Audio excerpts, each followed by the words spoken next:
Assalamualaikum warahmatullahi wabarakatuh dan salam sejahtera. Saya ingin maklumkan kita telah sidang mesyuarat khas Kabinet Jemaah Menteri pagi tadi dengan beri ruang. Pertama saya menyampaikan adalah tuju dan keutamaan dan disambut oleh Timbalan Perdana Menteri dan Menteri membincangkan tentang apa yang perlu disegerakan.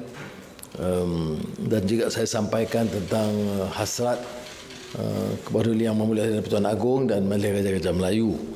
Dan perlu di peringkat ini seperti mana saya sampaikan kepada Jemaah Menteri untuk mengelakkan tomahan dan kekeliruan tentang fakta dan kronologi. Yang Pertuan Agong bertindak berdasarkan kuasa wewenang yang ada dalam perlembagaan untuk melantik Perdana Menteri.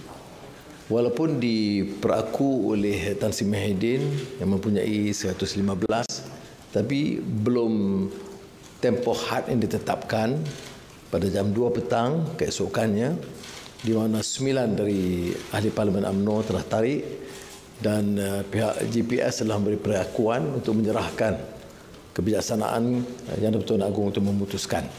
Maka jumlah itu tentunya dipertikaikan.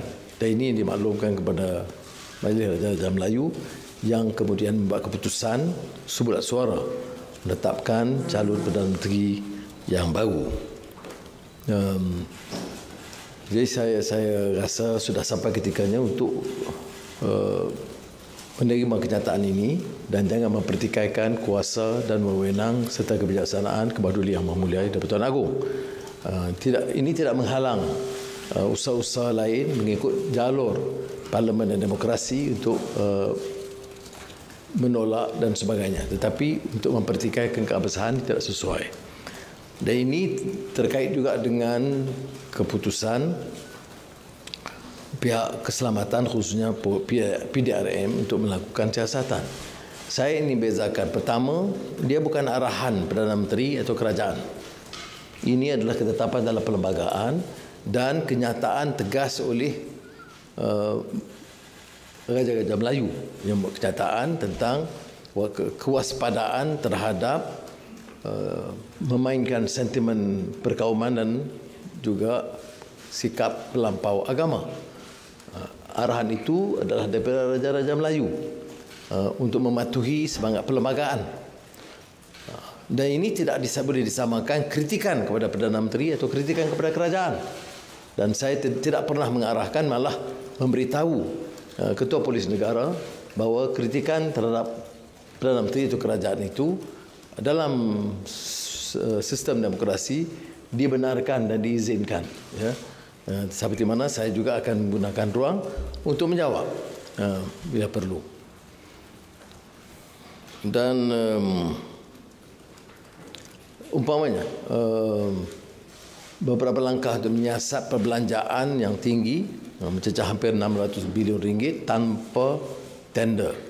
Itu bukan urusan saya untuk memutuskan. Kementerian Kewangan ada memberi makluman tentang beberapa pelanggaran itu, tetapi ini terserah kepada Badan Siasatan untuk melihat sejauh mana pelanggaran ini rasuah atau penyelewengan berlaku.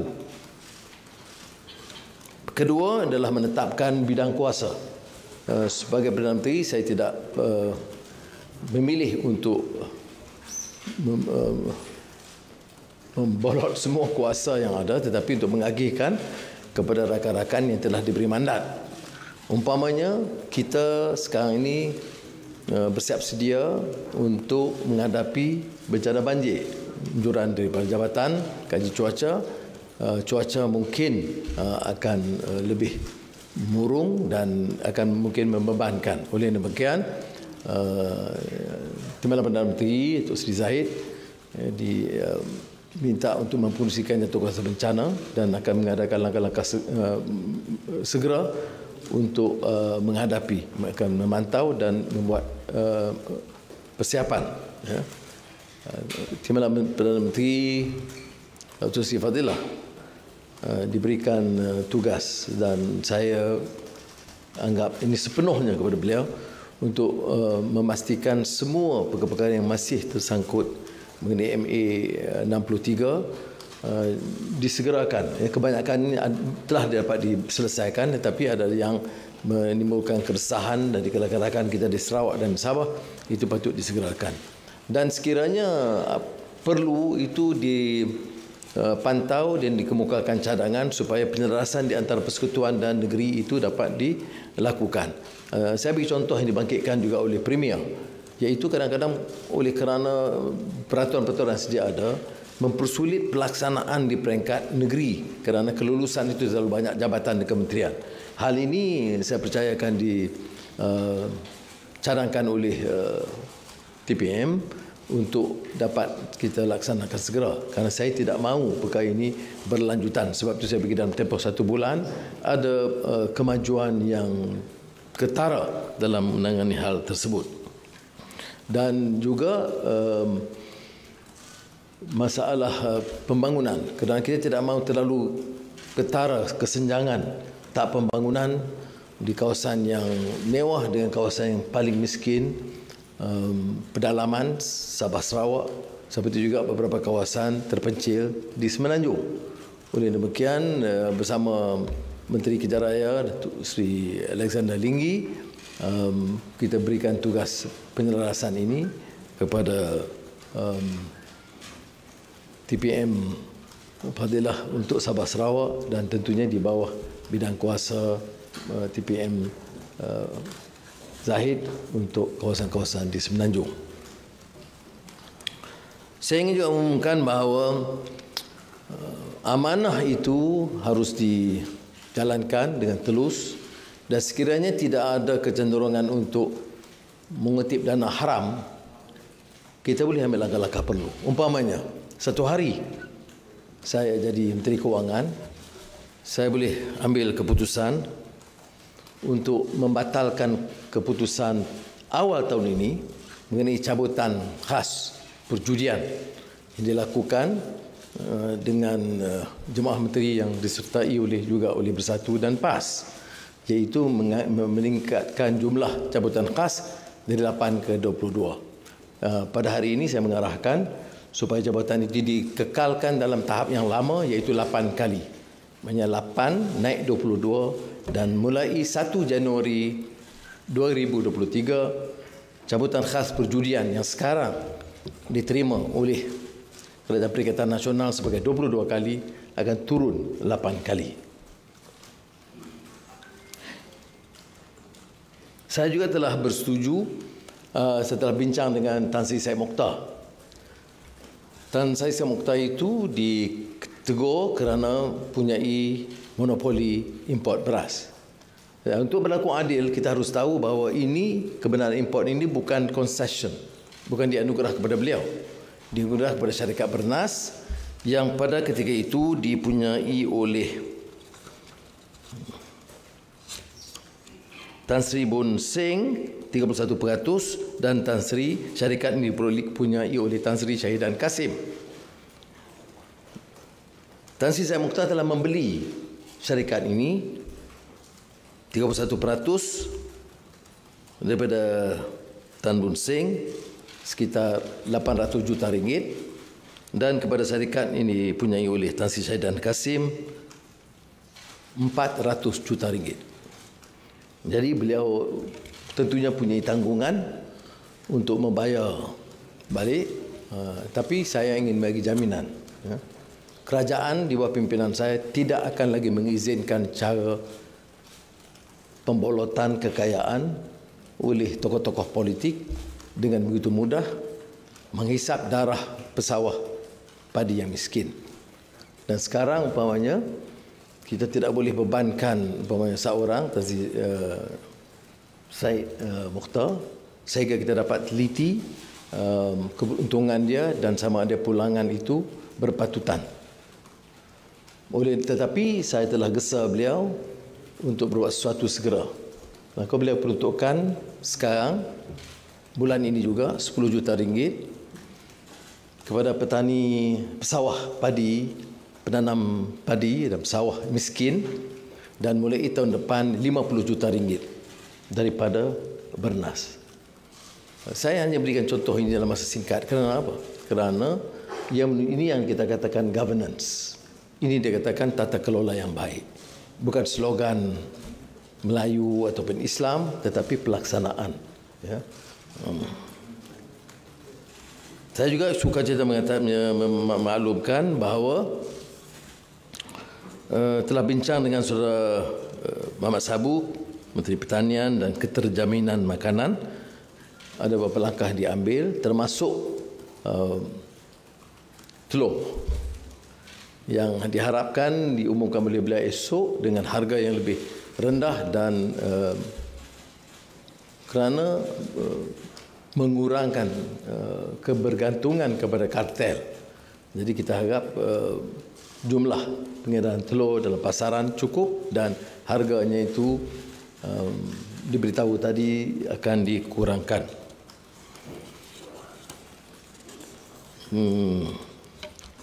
Jamaah Menteri setuju bahawa semangat keprihatinan terhadap masalah rakyat, memotong gaji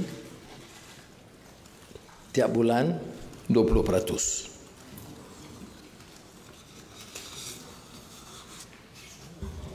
Saya telah sebutkan tadi tentang setan polis bernas. Okey, sekian dulu. Terima kasih. Jadi satu hari permulaan yang alhamdulillah yang sangat positif, baik masalah kos sara hidup ataupun penampungan belanja daripada satu syarikat, kerana baru beberapa jam setelah mesyuarat dan sebelum mesyuarat belum lagi saya dapat hubungan syarikat lain. Tapi inilah saudara yang saya maksudkan dengan tata kelola. Jadi mudah-mudahan kita diberi perlindungan oleh Allah SWT dan dapat menjalankan tugas benar-benar menggunakan kuasa tidak untuk membolot kekayaan tapi untuk membela nasib rakyat. Baik.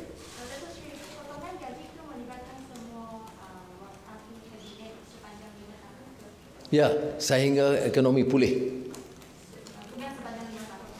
Nah, kalau ekonomi pulih 3 tahun kita review lah. Gaji motong ni memang tidak wajar. Ya. Tetapi saya terima kasih kerana kesediaan mereka melakukan sedikit pengorbanan. Ada orang kata Anwar patutlah dia tak ambil gaji Perdana Menteri kerana dia ambil gaji Menteri Kewangan. Tak betul, gaji ni satu saja. Okey?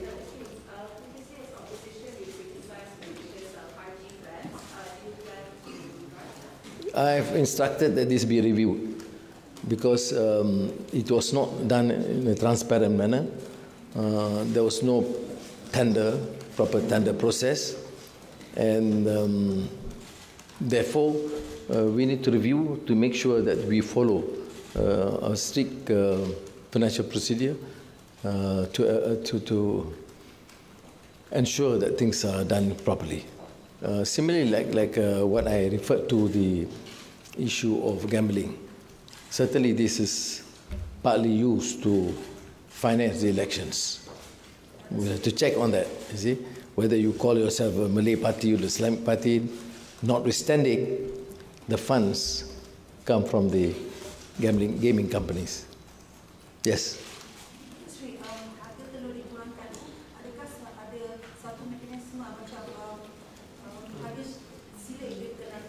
Itu serah pada Menteri Pertanian dan Keterjaminan Makanan esok pagi.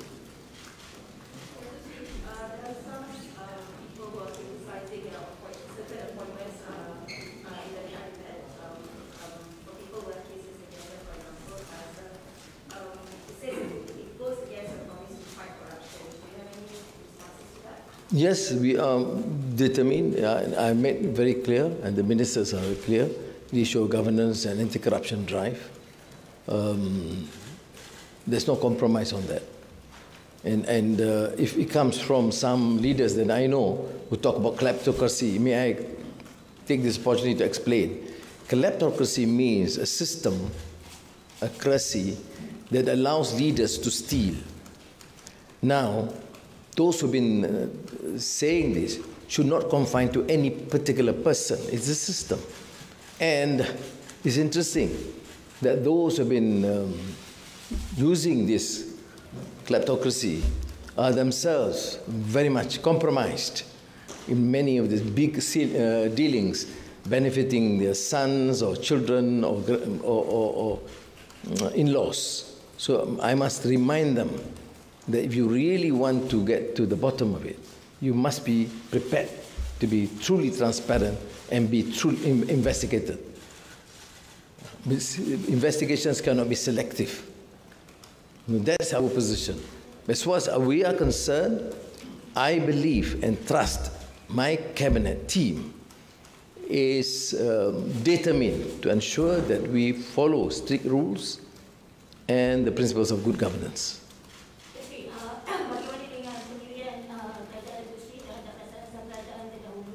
Kemungkinan ada rasa-rasa yang baik akan diteruskan atau Yang baik, perjanjian baik, kontrak yang baik, tak ada masalah. Kita akan ikut dan tak ada masalah. Ini bukan kerajaan yang baru tubuh. Ini kerajaan yang meneruskan sistem yang ada. Cuma kita lebih tegas dalam buat perubahan. Kalau jelas umpamanya tender puluh bilion tidak ikut perolehan ataupun projek yang diluluskan puluh bilion atau ratus bilion tak ikut tender, tak ikut proses, tentu kita harus teliti semula. Ini bukan wang saya, wang rakyat. Ada beberapa undang-undang yang sudah dibahaskan di parlimen sebelum parlimen dibubarkan seperti Generation NDM dan sebagainya. Adakah itu akan diteruskan juga atau macam mana? Kita teliti semula, tentu kita ada menteri bertanggungjawab dalam suatu undang dan reformasi institusi akan bawa kepada jemaah menteri. Ini keputusan yang harus dibuat oleh jemaah menteri. Tapi kalau cadangan undang-undang itu baik, termasuk oleh Kerajaan Barisan Nasional atau Perikatan Nasional, kita teruskan. Kita bukan jadi masalah.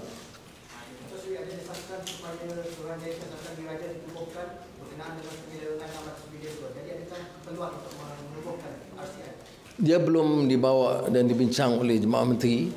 Saya serah nanti kepada rakan-rakan dalam jemaah menteri untuk menilai hal yang sedemikian. Tapi yang setakat yang saya tahu dan diberi maklumat oleh pegawai, ada beberapa pelanggaran yang agak serius, ya, terutama perolehan terlalu banyak.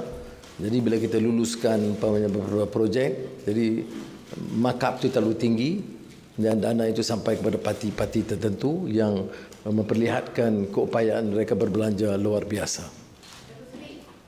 Tapi saya nak tumpukan sini, ya, bahawa saya tidak cenderung secara peribadi untuk tumpu terlalu banyak perkara yang lama. Saya nak tumpu urus ekonomi negara, beri keyakinan, dan sekarang ini nampak sambutan sangat baik.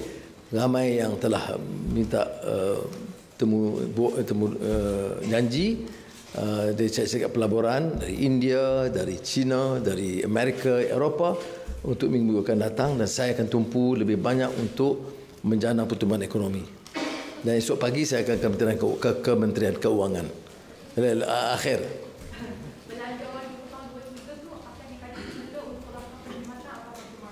Ya, yang kita akan bentangkan dalam sidang Parlimen 19-20 bulan ini ialah soal emolument, ya. Kerana kalau tak diluluskan, gaji tak boleh dibayar bulan Januari.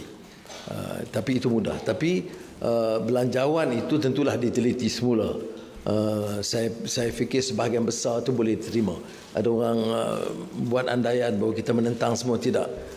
Apa cadangan yang baik itu kita boleh teruskan, tetapi tentu kita beri ruang kepada jemaah menteri, pertama Kementerian Keuangan, keduanya jemaah menteri, untuk memberikan input mereka apa yang boleh diubah suai dan diperbaiki. Saya kata akhir tadi.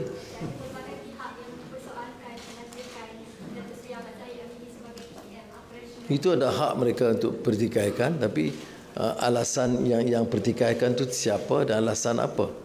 Dia dakwa, belum ada hukuman, dan proses itu kita harus hormati, ya. Dia kebetulan juga Presiden UMNO dan pengurusi Barisan Nasional, dan dalam keadaan kerajaan perpaduan ini saya mesti ambil kira semua faktor itu.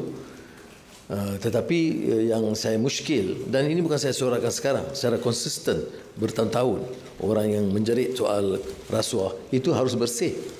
Dia tidak boleh jerit rasuah tapi dia ambil projek ratus-ratus juta, tak boleh. Sebab itu saya bila dicabar dulu masa kempen lah, saya kata sama-sama kita isytihar. Saya sanggup isytihar harta dalam negeri dan luar negeri. Saya nak juga orang-orang yang termasuk ketua Perikatan Nasional isytihar harta dia di Malaysia, di Australia dan di beberapa negara lain. Tidak ada jawapan. Okey, terima kasih banyak. Assalamualaikum warahmatullahi wabarakatuh. Berkenaan dengan